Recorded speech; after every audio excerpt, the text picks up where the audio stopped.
रामपुर के जंगल में टुनटुनी चिड़िया अपनी बेटी भूरी चिड़िया के साथ रहती थी। एक दिन टुनटुनी की सास टूनी चिड़िया टुनटुनी चिड़िया से कहती है, हे राम बहू, एक तो तूने बेटी जनी है, ऊपर से इतनी काली है, ना जाने आगे क्या होगा, कौन इससे शादी करेगा। वैसे भी आजकल के चिड़े गोरी चिट्टी चिड़िया चाहते हैं।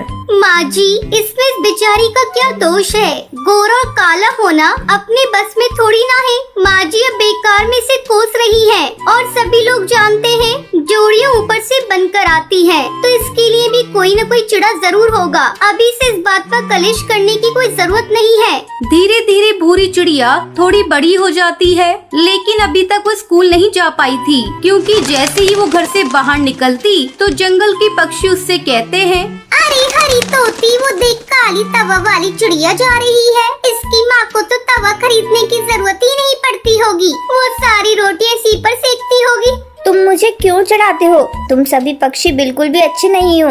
इतना कहकर भूरी चिड़िया रोती हुई अपने घर वापस चली जाती है।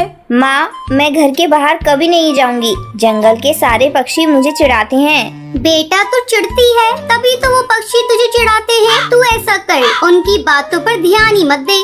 नहीं माँ, मैं नहीं जाऊंगी।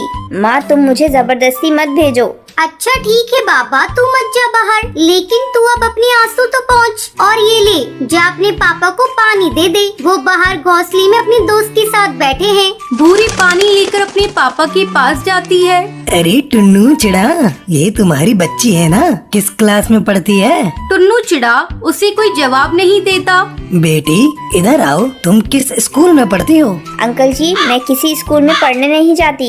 इतना कहकर भूरी चिड़िया अंदर भाग जाती है। अरे टुन्नू चिड़ा, तुम कैसे बाप हो? तुमने अभी तक अपनी बच्ची को स्कूल नहीं भेजा, वो भी इस जमाने में? क्या करूं दोस्त, तुम तो मेरी बच्ची के रंग रूप को देख ही रहे हो। मुझे इसे स्कूल भेजने में शर्म महसूस होती है। टुन्नू, जब तुम्हारी बेटी बड़ी होकर ये सवाल पूछेगी कि तुमने उसे क्यों नहीं पढ़ाया, तब तुम उसे क्या जवाब दोगे? मेरी मानो तो तुम अपनी बेटी का कल ही एडमिशन किसी सरकारी स्कूल में करवा दो। अपनी दोस्त की सलाह मानकर अगले दिन ही टुन्नू चिड़ा भूरी चिड़िया का एडमिशन एक सरकारी स्कूल में करवा देता है। जब टुनटुनी चिड़िया भूरी चिड़िया को स्कूल जाने के लिए तैयार कर रही थी, तभी भूरी चिड़िया अपनी माँ से कहती है, माँ, मैं स्कूल नहीं जाऊंगी, मुझे सारे पक्षी चिढ़ाएंगे। माँ, मैं नहीं जाऊंगी। बेटा, वहाँ तुझे कोई नहीं चिढ़ाएगा, सारे पक्षी वहाँ मिलकर पढ़ते हैं, तू भी वहाँ मिलकर पढ़ना। मैं नहीं जाऊंगी माँ, नहीं जाऊंगी। अच्छा ठीक है, तू एक दिन जाकर देख ले। किसी तरह टुनटुनी चिड़िया भूरी को समझा बुझाकर स्कूल भेजती है। स्कूल में भूरी चिड़िया अपने क्लास के बच्चों पर ध्यान नहीं देती और पढ़ना लिखना शुरू कर देती है। धीरे धीरे भूरी चिड़िया का पढ़ाई में ध्यान लग जाता है और भूरी चिड़िया अपनी क्लास की मॉनिटर बन जाती है। इसी तरह कुछ दिन बीत जाते हैं। अब भूरी की उम्र विवाह योग्य हो जाती है। एक दिन टुनटुनी चिड़िया टुन्नू चिड़ा से कहती है, ए जी, अपनी भूरी बड़ी हो गई है, उसके लिए कोई अच्छा चिड़ा देखना शुरू कीजिए। तुम्हें क्या लगता है मैं भूरी के लिए चिड़ा नहीं देख रहा हूँ? लेकिन जहाँ भी जाता हूँ बात उसके काले रंग पर अटक जाती है। लेकिन हम लोगों को कुछ ना कुछ तो करना ही होगा। कब तक अपनी बेटी को कुंवारी बिठाए रखेंगे? तुम कहती हो तो मैं कोशिश करके देखता हूँ। वैसे मुझे एक कबूतर के बारे में पता चला है, लेकिन उसकी उम्र थोड़ी ज्यादा है। उम्र थोड़ी ज्यादा है तो क्या हुआ? अगर सब कुछ ठीक ठाक है तो आप रिश्ता पक्का कर दीजिए। अब भूरी चिड़िया की शादी बंटी कबूतर से तय हो जाती है और एक दिन उसके घर पर बारात आ जाती है। दुल्हन बनी भूरी चिड़िया जैसे ही मंडप पर आती है, तभी दूल्हा भूरी का चेहरा देख लेता है और भड़क जाता है। मैं इस चिड़िया से शादी नहीं करूँगा। आपने तो कहा था कि बेटी सांवली है, लेकिन ये तो तवे की तरह काली है। अब तो मैं तभी शादी करूँगा जब आप मुझे 1 लाख रुपए देंगे। टुन्नू चिड़ा जैसे ही 1 लाख रुपए बंटी कबूतर को देने वाला होता है कि तभी भूरी चिड़िया कहती है, रुक जाइए पिताजी, मैं ये शादी नहीं करूंगी। ऐसे कबूतर से शादी करने से अच्छा है कि मैं अपने माँ पिताजी के साथ रहूं। ये कबूतर तो मुझे 1 लाख रुपए में खरीद रहा है। इस तरह भूरी चिड़िया की शादी बंटी कबूतर से नहीं होती और अब भूरी चिड़िया अपना एक स्कूल खोल लेती है। धीरे धीरे पूरे जंगल में भूरी चिड़िया मशहूर हो जाती है और सभी पक्षी उसकी तारीफ करने लगते हैं। अब भूरी चिड़िया की शादी जंगल में रहने वाले सबसे अमीर पक्षी गोलू नाम के चिड़े से हो जाती है और और भूरी चिड़िया खुशी खुशी उसके साथ रहने लगती है।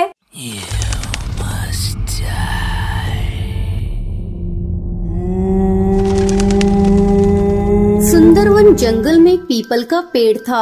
उस पेड़ के नीचे एक बहुत ही पुराना झूला था। कोई भी इस झूले के पास नहीं जाता था। जंगल के परिंदों का यही मानना था उस झूले पे एक चुड़ैल रहती है जिसका नाम सुंदरी था। उसी पेड़ के पास एक और पेड़ था जिस पर टूनी और टुन्नू अपनी बेटी टुनटुनी के साथ रहते थे। एक दिन टूनी टुन्नू से कहती है, सुनिए जी, मैं सोच रही थी हम अपनी बेटी टुनटुनी की शादी कर देते हैं। आपको तो पता है ना जंगल में कितने हादसे हो गए हैं। वो सुंदरी चुड़ैल चिड़ियों को मार देती है, इसलिए मैं चाहती हूँ हमारी बेटी अपनी घर की हो जाए। टुन्नू टूनी से कहता है, टूनी तुम बिना वजह परेशान हो रही हो, ऐसा कुछ भी नहीं है। लेकिन टूनी टुन्नू की सुनती नहीं है। वो टुनटुनी की शादी मोंटू कबूतर के साथ करवा देती है। टुनटुनी मोंटू के साथ खुश रहती है। एक दिन टुनटुनी अपनी माँ से मिलने के लिए घर जाती है। टूनी टुनटुनी से कहती है, बेटा आज तुम और दामाद जी यहीं रुक जाओ, कल सुबह वापस चले जाना। काफी रात हो गई है, तुम जंगल का माहौल जानती तो हो ना।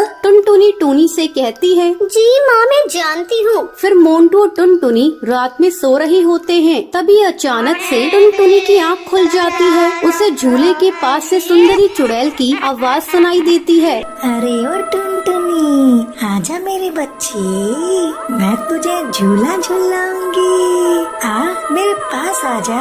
टुनटुनी मोंटू को जगाने की कोशिश करती है। वो मोंटू से कहती है, मोंटू जल्दी उठो, सामने झूले पर कोई है, वो मुझे बुला रही है। मोंटू टुनटुनी से कहता है, टुनटुनी सो जाओ, काफी रात हो गई है और मुझे भी सोने दो। वही सुंदरी झूला झूलते हुए हंस रही होती है। जैसे ही टुनटुनी से खिड़की में से देखती है वो गायब हो जाती है। फिर टुनटुनी से देखने के लिए पीपल के पेड़ के नीचे लगे हुए झूले के पास जाती है, मगर उसे कोई नजर नहीं आता है। यहाँ तो कोई नहीं है, लगता है मेरा वहम होगा। चलो आई हूँ तो आज झूले पर झूल कर देख लूँ। माँ ने कभी इस झूले पर बैठने नहीं दिया, बचपन से मैं इस झूले पर झूलना चाहती थी। टुनटुनी उस झूले पर बैठकर गाना गाने लगती है।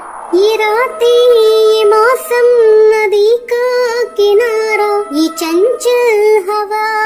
ये रातें, ये मौसम, नदी का किनारा, ये चंचल हवा। कहा दो दिलों ने कि मिलकर कभी ना होंगे जुदा। अरे वाह, मजा आ गया। चलो अब मैं चलती हूँ, मोंटू मेरा इंतजार कर रहा होगा। तभी चुड़ैल सुंदरी वहाँ पर आ जाती है और टुनटुनी को झूले से उतरने नहीं देती है। नहीं टुनटुनी, अब तू इस झूले से कभी नहीं उतर पाएगी। हा हा हा हा। मैं तुझे मार दूंगी, तू भी मेरे साथ इसी पेड़ पर झूलती रहेगी चुड़ैल बनकर। टुनटुनी ये सुनकर डर जाती है और चिल्लाती है, मोंटू, माँ बचाओ मुझे उल्टे पैर वाली चुड़ैल से। टुनटुनी की आवाज सुनकर मोंटू कबूतर, टूनी और टुन्नू जाग जाते हैं और वो टुनटुनी के पास भागते हुए जाते हैं। और मोंटू कबूतर सुंदरी चुड़ैल से कहता है, ए चुड़ैल, छोड़ मेरी बीवी को, वरना मैं तुझे मार दूंगा, समझी? अपनी शक्ल कभी दोबारा आईने में देख नहीं पाएगी।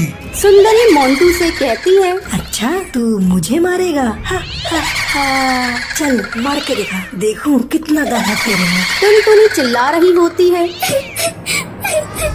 मोंटू, माँ बचाओ मुझे, ये मुझे मार देगी। जैसे ही चुड़ैल सुंदरी टुनटुनी को मारने वाली होती है तभी मोंटू झूले की रस्सी को काट देता है, जिससे टुनटुनी झूले से नीचे गिर जाती है। टूनी टुनटुनी को पकड़ लेती है। तभी मोंटू झूले में आग लगा देता है। उसे झूले के साथ सुंदरी चुड़ैल भी जलने लगती है। मैं तुम दोनों को छोड़ूंगी नहीं, मैं बदला लेने के लिए वापस जरूर आऊंगी।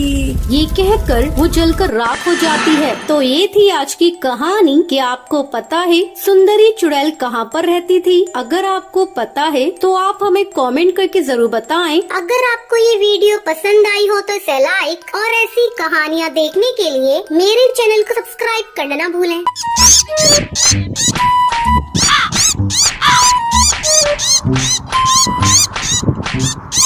सुंदरवन के जंगल में टूनी नाम की चिड़िया रहती थी। उसका पति कालू कौआ दिन भर टूनी चिड़िया से झगड़ता रहता था और उसे पीटता रहता था। एक दिन कालू कौआ टूनी चिड़िया से कहता है, देख, अगर तूने बेटा पैदा नहीं किया तो मैं तुझे जान से मार डालूंगा। ये आप हर समय मुझे इस तरह क्यों बोलते रहते हैं? बेटा और बेटी पैदा करना आपके या मेरे हाथ में थोड़ी ना है। भगवान जो चाहेंगे वही होगा। भगवान कुछ नहीं जानता, मुझे तो अब बस बेटा ही चाहिए। उस समय टूनी चिड़िया प्रेग्नेंट थी। अचानक एक दिन टूनी चिड़िया की तबीयत बहुत ज्यादा खराब हो जाती है और अंडे देते समय उसकी मौत हो जाती है। है भगवान, ये मेरी बहू के साथ क्या हो गया?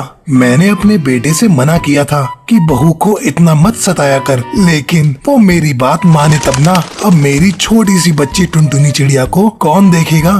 अरे पिताजी, तुम रो क्यों रहे हो? ये तो बहुत अच्छा हुआ कि रास्ते का कांटा कट गया। मैं कल दूसरी शादी करूँगा। अरे बेटा, ये तू कैसी बातें कर रहा है? तू बिल्कुल पागल हो गया है क्या? अभी तेरी पत्नी की अर्थी भी नहीं उठी और तू दूसरी शादी के लिए बात कर रहा है? तुझे शर्म आनी चाहिए। अगले दिन ही कालू कौआ सुंदरी नाम की कौवी से दूसरी शादी कर लेता है। कुछ दिन तो सब कुछ ठीक ठाक चलता है, लेकिन एक दिन सुंदरी कौवी टुनटुनी चिड़िया से कहती है, अरे ओ टुनटुनी चिड़िया, जब से मैं इस घर में शादी करके आई हूँ तुझे देख रही हूँ, तू इस बॉल से कब से खेल रही है और घर का एक भी काम नहीं कर रही है। 15 दिन से मैं काम करके थक गई हूँ, लेकिन तू तो इस बॉल से दिन भर खेलती रहती है। मैं कह देती हूँ, आज के बाद तू इस घर का सारा काम करेगी, मैं एक भी काम नहीं करूँगी। इतना सब कहकर सुंदरी कौवी टुनटुनी चिड़िया को पीटने लगती है।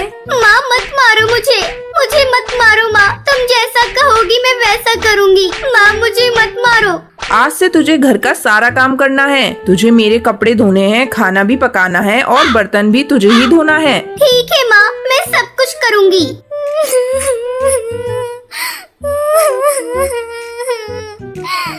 टुनटुनी चिड़िया के रोने की आवाज सुनकर कालू कौआ वहाँ पर आता है। तू इसे मार क्यों रही है? क्या हुआ मुझे बता। ए जी, कब से घर के सारे काम मैं ही कर रही हूँ और एक ये है कि बॉल के साथ लेकर कभी यहाँ जा रही है तो कभी वहाँ जा रही है। क्यों नहीं टुनटुनी, तू दिन भर बॉल से खेलती रहती है, तुझे और कोई काम नहीं है क्या? इतना कहकर कालू कौआ टुनटुनी चिड़िया को पीटने लगता है। मारो इसे और मारो। दिन भर काम करते करते मेरा हाथ दुख जाता है और ये बस खाने के समय पहुँच जाती है। शोर की आवाज सुनकर कड़कनाथ वहाँ आता है।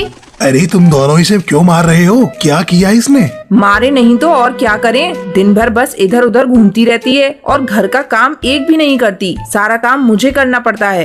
पिताजी, तुम इन सब झमेले में मत पड़ो। आज से टुनटुनी चिड़िया घर का सारा काम करेगी। लेकिन बेटा, उसे पढ़ना लिखना भी तो है। जब घर का ही काम करेगी तो पढ़ेगी लिखेगी कब? चुप, बिल्कुल चुप पिताजी। अब से आप एक लफ्ज नहीं बोलेंगे। आज से इसकी पढ़ाई लिखाई सब बंद। ये घर के काम करेगी। अगर आपको इसका काम करना अच्छा नहीं लगता तो आप कोई दूसरा ठिकाना देख लीजिए। है भगवान, इस बिना माँ की बच्ची की रक्षा करना। एक दिन टुनटुनी चिड़िया को बहुत तेज बुखार आता है। वो बिना काम किए ही सो जाती है। जब सुंदरी कौवी टुनटुनी चिड़िया को लेटी हुई देखती है तभी उससे कहती है, अरे तू यहाँ सोई है और घर के सारे काम कौन करेगा? तेरी मरी हुई माँ आकर करेगी। मेरी माँ का नाम क्यों ले रही हो? आज मेरी तबीयत बहुत खराब है, इसलिए मैंने कोई काम नहीं किया। आज काम आप ही कर लीजिए। मेरे सामने बहाना मत बना। चल उठ और जाकर सारा काम कर। तभी कालू कौआ ऑफिस से घर आता है। देखिए जी, आपकी बेटी बहाना करके यहाँ सोई हुई है और कह रही है कि इसकी तबीयत खराब है। आज तो इसने खाना ही नहीं बनाया। आपको भूखे ही रहना पड़ेगा। तेरी इतनी मजाल टुनटुनी चिड़िया। कालू कौआ टुनटुनी चिड़िया को झाड़ू से पीटने लगता है। तभी कड़कनाथ सेठ वहाँ आता है और कालू कौवे को जोर से थप्पड़ मारकर उससे कहता है, अरे तुझे शर्म आनी चाहिए। अपनी पत्नी के साथ मिलकर तू अपनी ही बेटी को मार रहा है। ये तो देख उसकी कितनी तबीयत खराब है। अब हम एक दिन भी यहाँ नहीं रहेंगे। मैं टुनटुनी को लेकर इस नर्क से जा रहा हूँ। कड़कनाथ सेठ टुनटुनी चिड़िया को नदी पार वाले जंगल ले जाता है और वहीं पर एक घोंसला बनाकर दादा पोती उसमें खुशी खुशी रहने लगते हैं।